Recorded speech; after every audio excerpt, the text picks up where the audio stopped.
HMV ভাইৰাছৰ অৱস্থিতি ধৰা পৰা বুলি জানিব পাৰিছোঁ। অসম চিকিৎসা মহাবিদ্যালয়ত চিকিৎসাধীন হৈ আছে নেকি আৰু কেনেকুৱা অৱস্থাত আছে?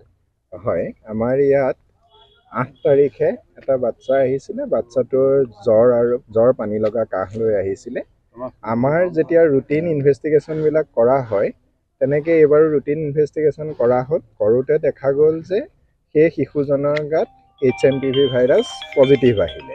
কিন্তু শিশুজন এতিয়া অলৰেডি তেওঁ নিজৰ লক্ষণসমূহ অলৰেডি হ্ৰাস পালেই, গতিকে শিশুজন একেবাৰে ষ্টেবল আছে, ভয় খাব লগা বিশেষ একো নাই। এতিয়ালৈকেতো তেনেকুৱা এটাও নাই। এই বছৰৰ এইটো আচলতে HMPV ভাইৰাছটো একো নতুন ভাইৰাছ নহয়।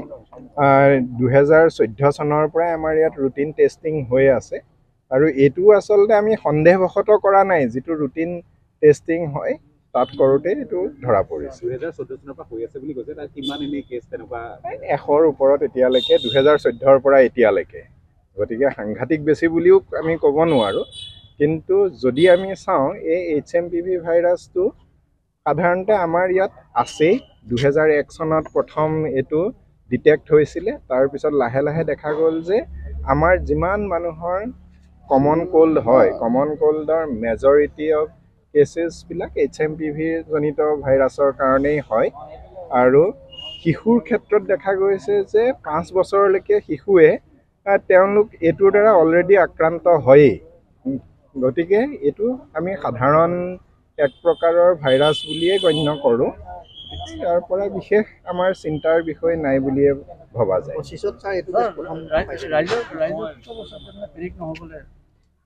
চাওক, সকলো সাৱধান হৈ থকাটো ভাল, অনাহকত আতংকিত হ'ব নালাগে। আৰু যিহেতু আমাৰ ক'ভিডৰ এক্সপিৰিয়েঞ্চ আছে, গতিকে আমি যিখিনি ৰেছপিৰেটৰী হাইজিন সেইখিনি মেইনটেইন কৰিলেই হ'ল। ঘৰত সাধাৰণ জ্বৰ পানী লগা হ'লে আমি যিখিনি সাৱধানতা লওঁ, চকু নাক মুখৰ ওচৰত আমি হাত নিব নালাগে, মাস্কখন ব্যৱহাৰ কৰক।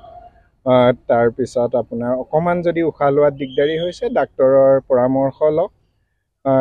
তাৰ বাহিৰে বৰ বিশেষ একো চিন্তা কৰিব লগা নাই। আছুতীয়াকৈ কিবা কক্ষ বা তেনেকুৱা ধৰণৰ কিবা ৰখা হৈছেনে নে বেলেগে?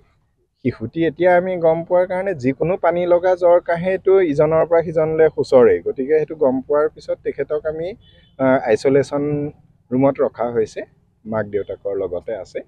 এতিয়া শিশুটিৰ অৱস্থা কেনে? এতিয়া শিশুটি সম্পূৰ্ণৰূপে সুস্থ। মাক দেউতাকৰ ক'ৰবাত ডিব্ৰুগড় মেডিকেলত আছে? ডিব্ৰুগড় মেডিকেলত আছে। ছাৰ, তেওঁলোকৰ কিবা ভ্ৰমণ নাই, ভ্ৰমণৰ কোনো হিষ্ট্ৰী নাই। হ'ব ছাৰ।